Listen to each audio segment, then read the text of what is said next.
بسم الله الرحمن الرحيم، والصلاة والسلام على أشرف المرسلين سيد الأولين والآخرين سيدنا محمد وعلى آله وصحبه أجمعين. إخواتي وأحبابي وأصدقائي وزملائي، كده خلصت، قربت أخلص الصدر أهو.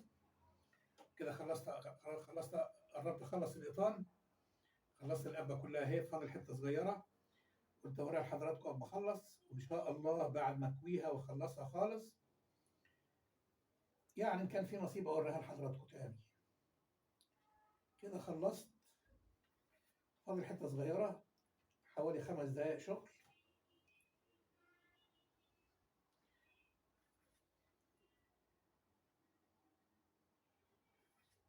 اللهم صل وسلم وبارك عليك سيدي يا رسول الله، يا حبيبي يا رسول الله صلى الله عليه وسلم.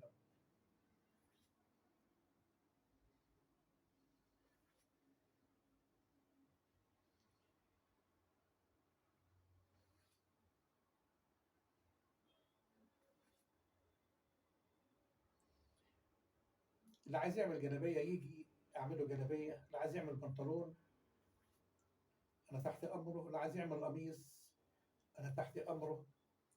كل حاجة بتتخيط الحمد لله ليا فيها، الحمد لله رب العالمين.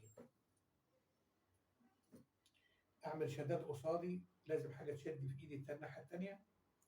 أوري لحضراتكم يعني إيه إبرة صغيرة قد إيه، 2 سم ونص، بس الخرم بتاعها واسع عشان تتلضم بسرعة.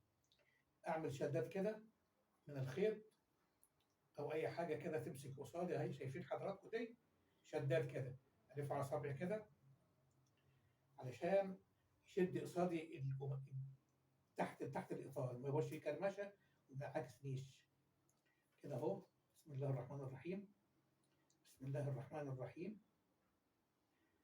انا كده قربت اخلص بالتوفيق من الله سبحانه وتعالى. بسم الله الرحمن الرحيم.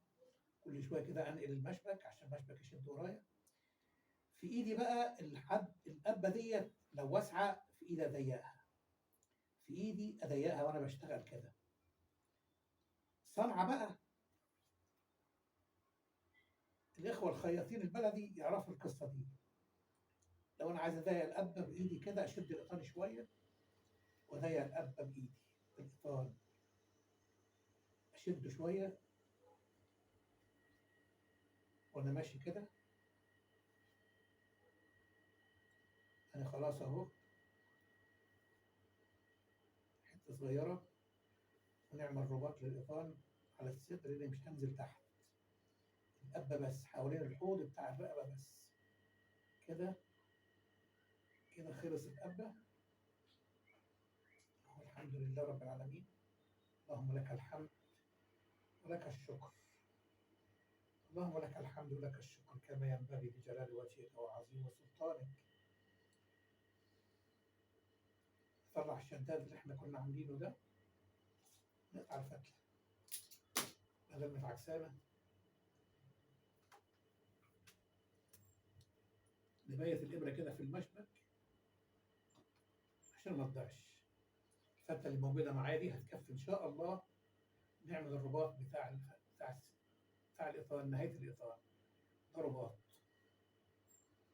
كده اهو. بسم الله الرحمن الرحيم.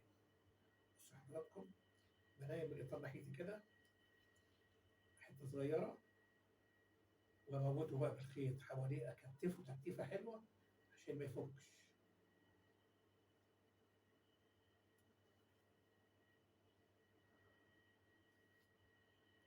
انا في اعتقادي بيتهيألي كده ان خياط الجلاليب البلدي دي والفدوم الفلاحي دي هتنقرض، هيجي لها يوم تنقرض، ربنا يسترها.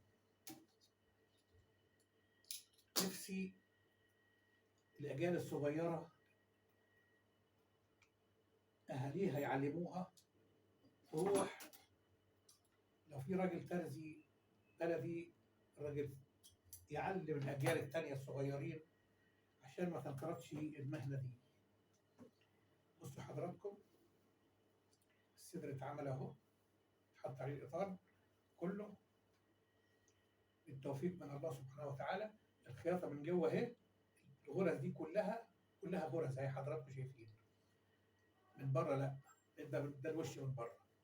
ادي الجيب بتاع الجلابيه بتاع الصدر زي كده، سيلتين وعراوي اهي، وزراير الناحيه الثانيه. كده خلصنا والحمد لله رب العالمين. ما تنسوش اخوكم بقى بالتعليقات الحلوه والاعجاب والاشتراك في القناه، لان قناتي مش هتكبر الا بيكم يا اهلي ويا احبابي ويا اصدقائي. اللي يشوف الفيديو ده عشان خاطر النبي يعمل اشتراك في القناه. يا رب يا رب، يا حي يا قيوم، يا ذا الجلال والإكرام. اللي يشترك في قناتي ربنا يرزقه بزيارة الكعبة وزيارة البيت وزيارة قبر رسول الله صلى الله عليه وسلم. السلام عليكم ورحمة الله وبركاته.